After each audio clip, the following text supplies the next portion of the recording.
New Durga jewellers Sirsa. Kharia वाले प्रभुजी सोनी व पीली मंदोरी वाले सज्जन सोनी का भारत सरकार द्वारा मान्यता प्राप्त मशहूर hallmark jewellery showroom new Durga jewellers Parshuram Chowk Sirsa. अधिक जानकारी के लिए संपर्क करें 9813932001 या 9466697217। आदित्य देवीलाल।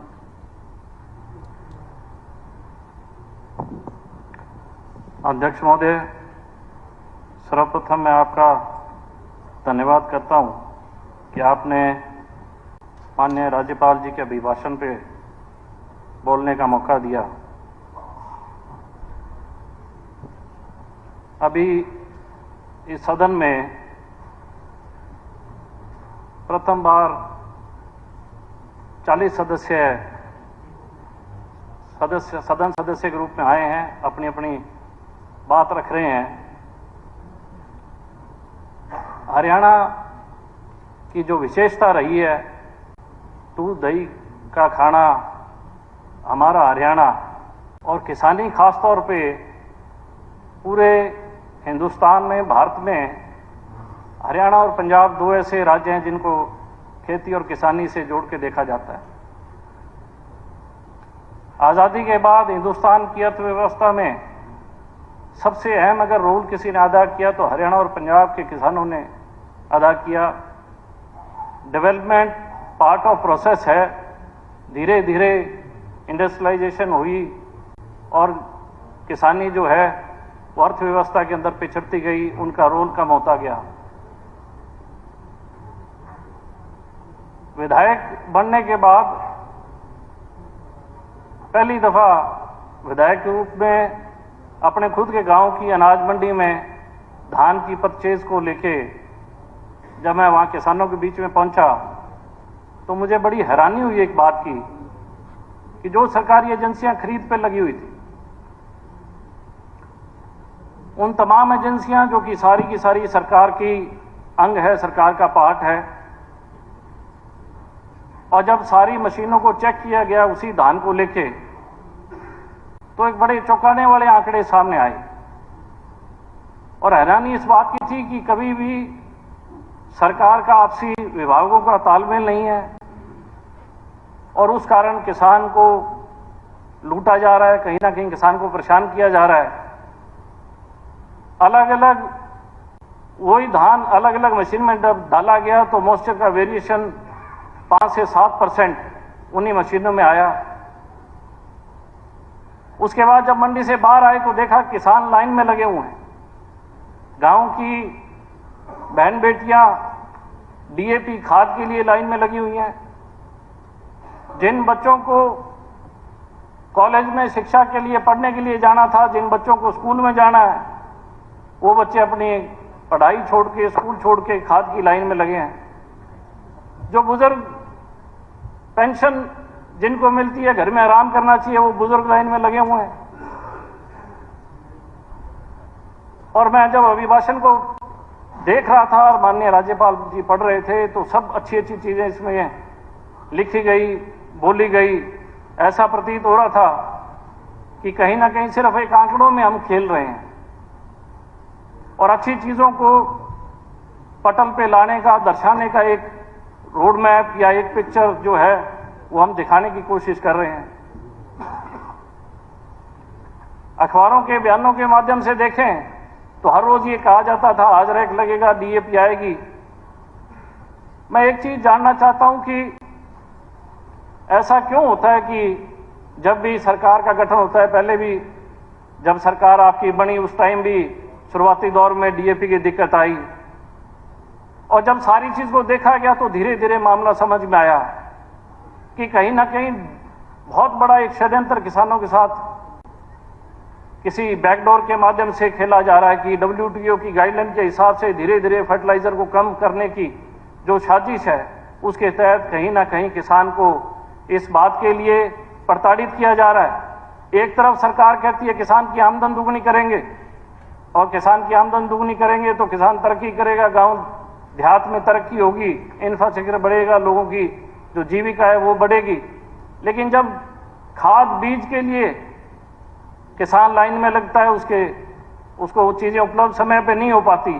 तो मैं ये मानता हूं कि शायद आज जो नए सदस्य बैठे हैं जितने भी, और लगभग पुराने सदस्य भी, सभी को फोन आया होगा इस बात के लिए कि हमें डीएपी के गट्टे दिलवा दो। एक एमएलए के पास जब फोन आता है और आगे से किसान ये गुहार करता है कि मुझे 4 गट्टे डीएपी चाहिए, तो आप सोच सकते हो कि आप सब लोगों की क्या हालत होगी, आप उसको क्या जवाब आप लोगों ने दिया होगा। क्योंकि उसके जो यथास्थिति है, जो प्रैक्टिकल हालात है, उस हालात को हम देखें तो शायद मैं ये मानता हूं कि कोई भी विधायक ये हिम्मत नहीं जुटा पाया होगा कि हम इसको 4 गट्टे डीएपी दिला सकते हैं या नहीं दिला सकते, जो सच्चाई है। और हरियाणा प्रदेश किसानों का प्रदेश माना जाता है हमेशा ही, गांव देहात के अंदर जब भी, क्योंकि हम सब लोग किसी गांव से ताल्लुक रखते हैं, हमारे पुरखे किसी गांव से ताल्लुक रखते हैं। ये हालात हरियाणा के हैं। इसके साथ साथ स्वास्थ्य सेवाओं का जिक्र हुआ कि हमने बहुत अच्छे मेडिकल कॉलेजेस खोले हैं स्वास्थ्य सेवाओं में, आयुष्मान कार्ड, और हमने बहुत से ऐसी योजना लेके आए जिसके तहत लोगों को लाभ होगा, उनको फ्री इलाज मिलेगा। लेकिन सरसा के मेडिकल कॉलेज का 3 बारी उसका शिलापट लग गया और 3 दफा लड्डू खा लिए गए, लेकिन उसके बाद भी अभी जिले के लोगों को इस बात पे विश्वास नहीं हुआ कि वो कॉलेज खुलेगा या नहीं खुलेगा। बहुत से सब सेंटर्स, हॉस्पिटल्स, जो सरकारी चिकित्सालय हैं, उनमें डॉक्टर्स की कमी है। जब भी कोई महिला जिसको जो प्रेगनेंसी में है और वो अपने वहाँ डिलीवरी के लिए जाती है, तो उसे ये कह के लौटा दिया जाता है कि आपका जो ब्लड है वो कम है, आपका 6 ग्राम ब्लड है। उसको मजबूरन, गरीब महिला को मजबूरन किसी ना किसी प्राइवेट हॉस्पिटल में जाना पड़ता है। आंकड़ा दिया जा रहा है बेटी बचाओ बेटी पढ़ाओ का, और जो हमें लिंग अनुपात है कि हालात सुधरी हैं, लेकिन जब ये डॉक्टर से पूछा जाए कि इसका ब्लड कम क्यों है, तो वो कह देते हैं कि कुपोषण है। अब समझ में आ रहा है कि कुपोषण क्यों है, क्योंकि जो आज खबर छपी है उसमें 67% लोग बीपीएल की श्रेणी में आ गए। हरियाणा जो हिंदुस्तान के अंदर सबसे अग्रणी प्रदेश था, आज 67% लोग बीपीएल श्रेणी में हैं। अगर बीपीएल श्रेणी में होंगे तो निश्चित तौर पे जो भी गरीब व्यक्ति जाएगा, आज जब कोई महिला जाएगी जो डिलीवरी केस होगा तो नेचुरल है कुपोषण का शिकार अपने आप होगा। आज जब इस सदन में बैठे हैं तो ऐसा लग रहा है कि 67% का मतलब जब इस सदन से बाहर निकलेंगे तो हर आदमी ऐसा लगेगा कि ये बीपीएल होल्डर है। केवल मात्र विधायकों को छोड़ के ऐसा लगेगा कि सब लोग हमें जो मिलते हैं वो बीपीएल होल्डर होंगे। ऐसे हालात हरियाणा प्रदेश के हैं और निरंतर 23 साल से 2005 से लेकर आज तक से कांग्रेस की सरकार हो, से भारतीय जनता पार्टी की सरकार हो, केवल आंकड़ों से खेला गया। और अगर आप 2005 से पहले देखेंगे कितने ऐसे परिवार थे बीपीएल के, तो मैं समझ सकता हूं कि तरक्की पे है हरियाणा। पहली बार हरियाणा के अंदर देखा जब सड़कें बनती थी और उसकी फोटो छपा करती थी, लोग खुश होते थे कि हमारे गांव को रास्ता लगा है। लेकिन मैंने पहली बार देखा कि सड़क बन गई और सड़क के बीच में पेड़ खड़े हैं। मेरे को यह समझ नहीं आया कि पेड़ खड़ा और सड़क बन गई, और जब पूछा जाए तो कह दें ये तो जी परमिशन लेनी पड़ेगी। ऐसे हरियाणा के एग्जाम्पल्स सोशल मीडिया के माध्यम से करोड़ों लोग अन्य प्रदेशों को लोग देखते हैं। हम जब हरियाणा से बाहर जाते हैं तो हमसे समय का ध्यान रखिए, कंक्लूड कीजिए। आपके दल का जो समय है, और वो सभी दलों के लिए मैं कहना चाहूंगा, क्योंकि सेशन का जो शेड्यूल है अध्यक्ष महोदय, जिसको हाउस ने पास किया है, हमें उसका भी ध्यान रखना है। अध्यक्ष महोदय, जब सच्ची बात कहते हैं तो समय भी आदित्य जी, मैं कोई कम से कम आपसे हमें ये आदित्य जी, मैं कोई बात कह रहा हूँ, पूरे हाउस को कह रहा हूँ, आप 2 मिनट के लिए बिल्कुल। क्योंकि दल का जो समय है, जो दल को अलॉट हुआ है, वो दल के सभी सदस्यों को हुआ है। और इस बात का जरूर ध्यान रखें कि विशेष रूप से जो पहली बार चुन के आए सदस्य हैं, उनको बोलने का मौका जरूर मिले। इसलिए थोड़ा समय का डिसिप्लिन हम जरूर रखें। आप जल्दी कंक्लूड कीजिए प्लीज। खेलों के खिलाड़ियों के लिए ओम प्रकाश चौटाला जी की सरकार ने, चौधरी देवीलाल जी की सरकार ने सबसे पहले खिलाड़ियों को प्रोत्साहन करते हुए 3% खिलाड़ियों की नौकरियों में आरक्षण देने का काम किया। उसके बाद चौटाला साहब की सरकार में 1 करोड़ रुपया राशि खिलाड़ियों को देने का काम किया, जिसकी बदौलत हरियाणा के खिलाड़ी राज्य अंतर्राष्ट्रीय ख्याति प्राप्त करने लगे और एक पूरे हिंदुस्तान में एक मैसेज गया कि हरियाणा के खिलाड़ी बहुत अच्छा प्रदर्शन करते हैं। लेकिन धीरे धीरे उन खेल नीतियों में कटौती करते हुए आज खिलाड़ियों के ऊपर इतना दबाव है कि वो बोल नहीं सकते। उन्हें फलस्वरूप रोष करने के लिए भी दिल्ली के जंतर मंतर पे जाके और अपनी बात रखनी पड़ती है। भयभीत है। गांव के अंदर किसान जो है वो कर्जे में नहीं डूबा, सरकार के कागजों में डूबा हुआ है। पोर्टल शुरू कर दिया, ना कोई रिस्पांस है। अगर कोई व्यक्ति विशेष के द्वारा काम किए जाए तो कम से कम जो गरीब आदमी जाके कह सकता है, लेकिन हर चीज पोर्टल के माध्यम से कह दी गई। हर पॉलिसी, हर सुविधा पोर्टल के माध्यम से दे दी गई।